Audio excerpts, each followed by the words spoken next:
Welcome, investigator. Evil is on the rise. Crime is escalating. Our mission is to eliminate the crime by exposing evil, examine why it manifests, and highlight the brave souls that confront it every day. Join us as we work together to bring justice to every victim. Welcome to All Things Crime. Here's your host, Jared Bradley. Hello, everybody. It's Jared, your host. This is another episode of All Things Crime. I'm excited this morning to bring in a special guest. But before I do, I just want to remind you to everybody subscribe and hit the bell so you never miss an episode. And just want to say thanks to all of you viewers and listeners. And wow, just can't tell you thanks enough for all your support for the podcast. But this morning, I'm bringing in Dr. Scott Bonn. He is a criminologist and a specialist in serial killing. He's also an author. He's got his own podcast, and I've been doing a bunch of research on him. And I'll tell you, Scott, you have just a plethora of knowledge and information out there. Boy, your books, The Serial Killer and or The Fatuation with this. I don't know the exact. I've got your whole why we love serial killers. Yes, why we love serial killer. I got your whole resume here, and maybe I had to turn to it so I don't screw this up too much here. So, why we love serial killers: the curious appeal of the world's most savage murderers. And boy, if that isn't a title that captures everybody's attention, I don't know what will. But I've also seen some of your latest articles, and we'll definitely get into that. Why the true crime audience is predominantly female and those kind of things. So just a fascinating discussion that I'm really looking forward to. So it's awesome to meet you. And I see you're in Las Vegas, my old stomping grounds from 20 years ago. And welcome to the show. Well, thank you, Jared. I'm really happy to be here. Excited to have a conversation about all things true crime. Absolutely. Boy, that's the topic of the season, isn't it? It seems that everybody's we always have plenty to talk about. Absolutely. I was reading a newspaper article this morning about a guy that, and this I think goes hand in hand with what we want to talk about today.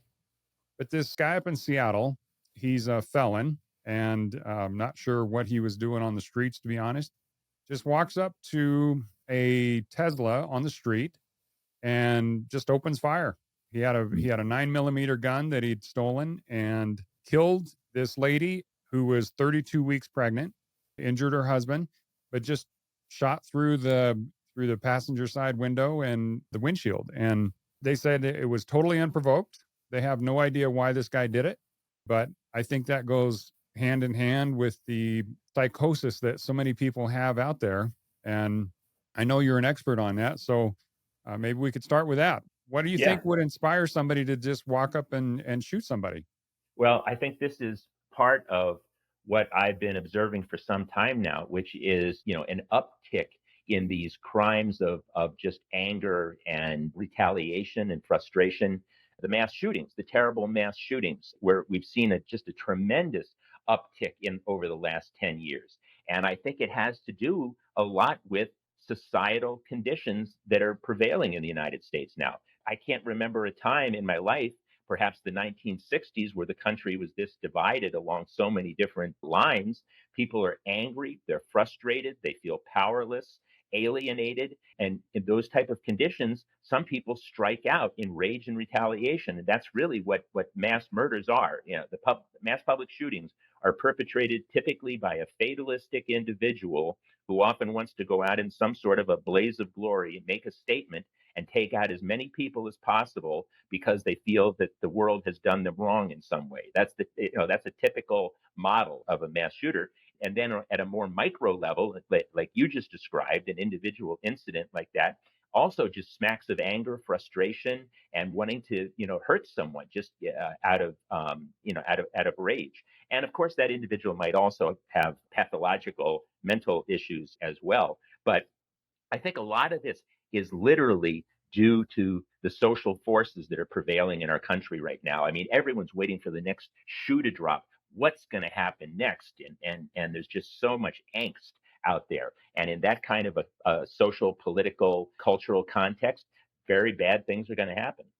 Yeah, It's pretty insane the way there's so many people out there that I think have some sort of mental illness or instability, but then you compound that with the fact that social media, for example, and I think this Idaho shooter that killed those 4 students up there is a good example. Koberger.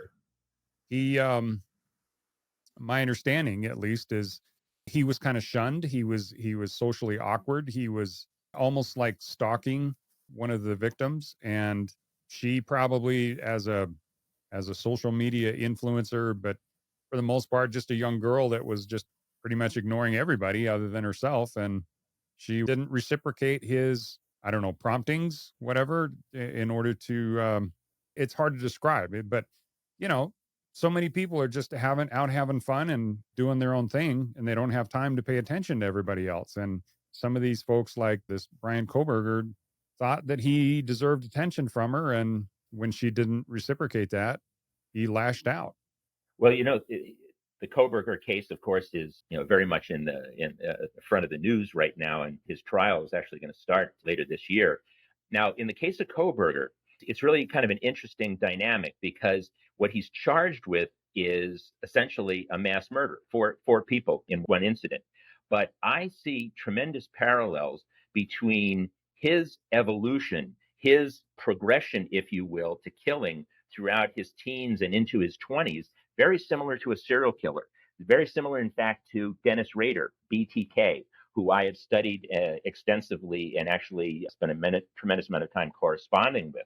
They both have degrees in criminal justice. They both had a fixation with stalking and a desire to prey on women. And in both cases, their initial killing was in fact a mass murder because BTK killed a family of 4. That was his first killing before he became a serial killer. And I've been saying this for a while now, that if Koberger had not been caught, assuming that he is found guilty of this, had he not been caught, I think there's a tremendous likelihood that he would have gone on to become a serial killer. His progression and his evolution is not that of a mass murderer. It is much more that of a serial killer. Interesting. So when you say serial killer, why don't you define that for the audience? Sure, absolutely. So a serial killer is an individual who is killing in multiple unrelated incidents where the victims themselves have no connection. And generally speaking, the perpetrator has no relationship with those victims. That is very different than the profile of the average murderer in the United States. As I'm sure you know, Jared, in about 2/3, perhaps even 75% of all homicide incidents, there is a relationship between the perpetrator and the victim. That's simply not the case with serial killers. Serial killers are killing individuals because they represent something to them. Either they're attracted to them as a profile, or perhaps they have a mission to rid the world of prostitutes or people of a particular religion or race, for example. So these incidents are not related in anything other than the victim may fit a particular profile. And these are happening in multiple incidents where there typically is what is known as an emotional cooling off period in between the killings themselves. And this is the period where the killer will come down from what is often like almost like a narcotic high, an adrenaline high, and cool down and blend back into what often seems outwardly like a normal life. And then what happens, because they're not driven by anger, they're not driven by the normal emotions that lead to homicide 99% of the time, they are driven by a hunger, an internal, psychological, visceral, almost a physical hunger to kill. And when that creeps up again, when that reaches what I like to call a tipping point, they will then kill again. And the period of time that it takes could be weeks, could be months.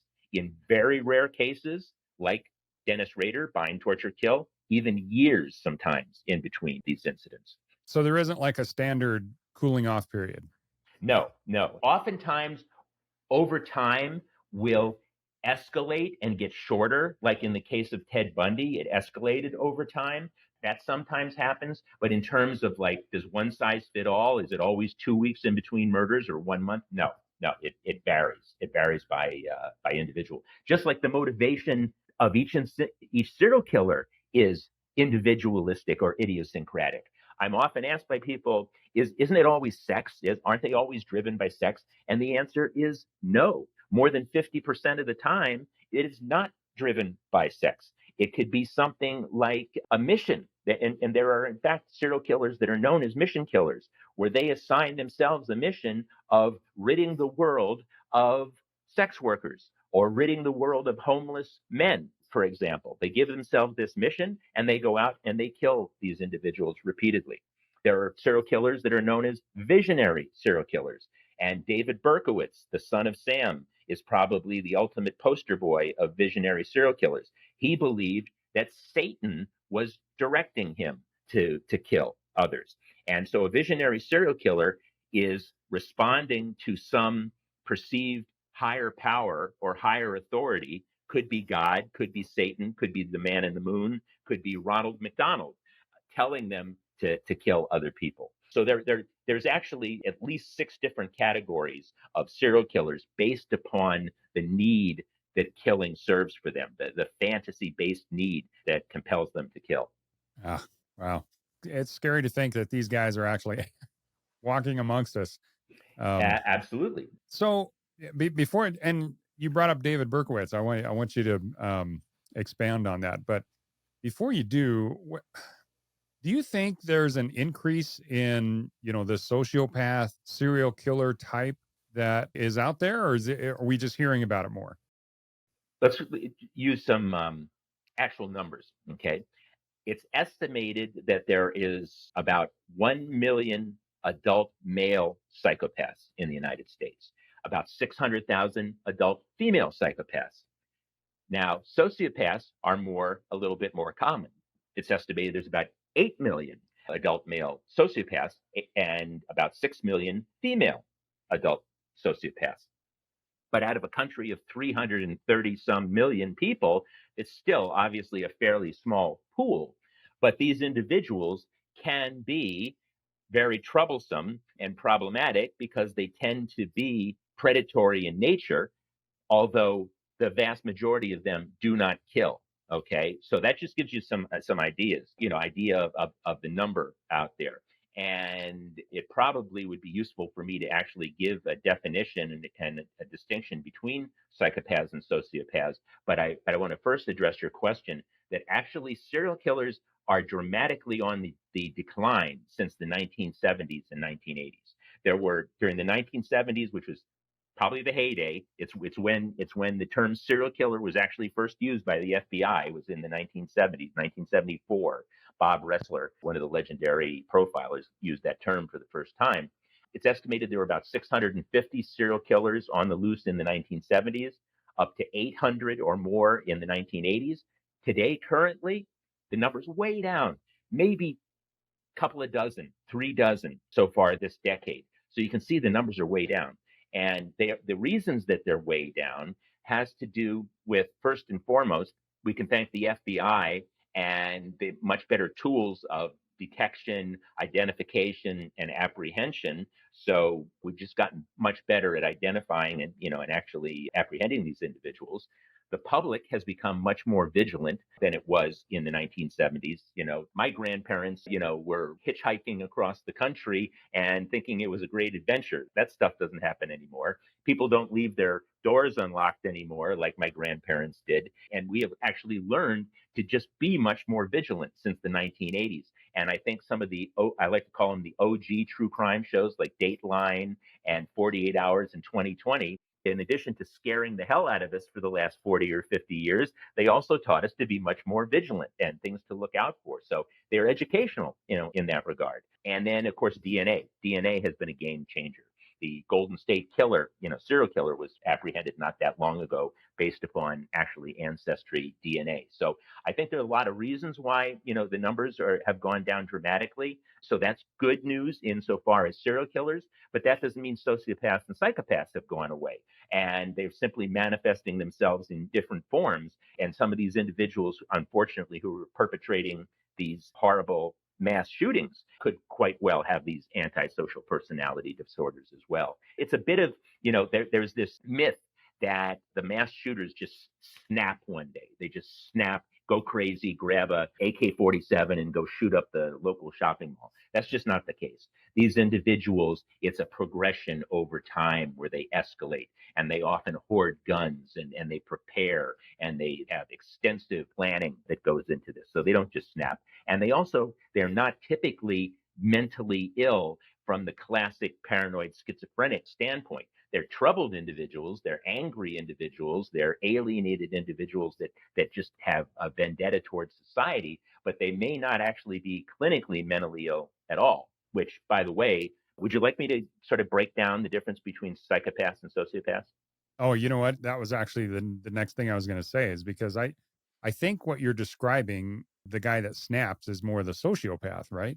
As a No, not necessarily. Not Okay. necessarily. Here's the thing. I get this all the time. All right. Aren't all serial killers, mentally ill? They got to be mentally ill. Look what Jeffrey Dahmer did. He killed and ate 17 people. Isn't he mentally ill? Well, from a layman's perspective, sure, they're batshit crazy, right? But from a clinical standpoint, according to the American Psychiatric Association, the vast majority of serial killers are not mentally ill. They fall into one of two categories, either psychopath or sociopath, and these are not considered mental illnesses. They're antisocial personality disorders for which there is no known cure. These individuals are not having delusions. They're not seeing apparitions. They're not hearing voices, like a truly psychotic individual. It doesn't work that way. The hallmark of a psychopath and a sociopath is the fact that they just have complete disdain toward the needs and the feelings of others, disdain towards society and its rules. They simply operate based upon their own need system, what they want and what they want right now, and they don't care who they step on or hurt to get what they want. And in the case of a psychopath, there's the whole nature versus nurture phenomenon. Are they born that way or are they made? Psychopaths, we believe, are born that way. It's a function of nature, biology. In fact, if you look at the psychopathic brain, it processes information throughout the brain, mapping the brain differently, very differently than a normal human brain. The frontal lobe of a psychopath is almost dead. There's almost no brain activity. And the frontal lobe is so important because that's what controls impulses. That's impulse control. That's what keeps you from, when you say, man, I hate my boss, I could kill him. That's what keeps you from doing it. In the case of Ted Bundy, they don't have that. They don't have the brakes. They don't have the impulse control. So they kill. Isn't that where logic is processed as well? Well, part of it, yeah. Part of the logic function exists there. But most importantly, in terms of what we're talking about and the ability to inhibit someone is this impulse control. And if you look at the frontal lobe of a psychopathic brain, there's just no brain activity. There's nothing there, which is a frightening thing. Now, so a psychopath, nature, born that way. There is no known cure for a psychopath. They are individuals who simply cannot feel a normal range of emotions or empathize with another living thing. It's simply impossible. The analogy that I use all the time to describe this is, imagine an electronic device, say a hair dryer, right? If it's plugged in the wall, it works just fine. If you pull the plug out of the wall, you got a useless item in your hand. When it comes to empathy, the ability to connect emotionally with another human being, it's like the psychopath's empathy cord is just pulled out of the wall. They can't do it. It's impossible for them biologically. A sociopath is different. Sociopaths, we believe, are environmentally socialized, hence sociopath, socialized into this predatory behavior. Classic example in the serial killer world is Eileen Wuornos. You may be familiar with Eileen Wuornos, the film Monster. Charlize Theron played her in just an incredibly powerful fashion. This is a woman who had been tragically brutalized throughout her life, absolutely brutalized. She became conditioned into a retaliatory mode, a predator herself, and began to prey on the very men that she believed had harmed her over time. So she could feel normal range of emotions. And sociopaths tend to be volatile. Sociopaths tend to have mood swings. They tend to have bouts of anger and rage. You can certainly see that in Eileen Wuornos's videos that are available. You can watch them on YouTube. You can see the rage and the anger there. She looks unhinged, completely unhinged. That's a sociopath because they actually can feel a range of normal emotions. The problem is if they're a hairdryer, their plug in the wall is faulty. It just doesn't work right. Sometimes it kind of works, sometimes it doesn't, and that's why they're all over the place. The good news is about sociopaths is they're easier to detect in your environment. It's much easier to see a sociopath around you because they're going to seem off. They're going to seem to have these strange, emotional patterns, whereas a psychopath is just below the radar, cool cucumber, unflappable. So psychopaths are actually much more dangerous and more difficult to detect. Yeah, I can't remember who I was interviewing, but we were talking more about the negative effects of like sexual assault, rape, child molestation, that kind of thing. And to me, that's kind of what creates a lot of this sociopathic behavior Mm-hmm. that perpetuates itself for generations especially in the sexually deviant type of areas where if you were molested as a child and abused as a child, then they have a much higher chance of becoming abusers themselves. And That's true. That's true, but higher than average. But it's actually having been abused is a poor predictor of becoming a predator yourself. But it works the opposite.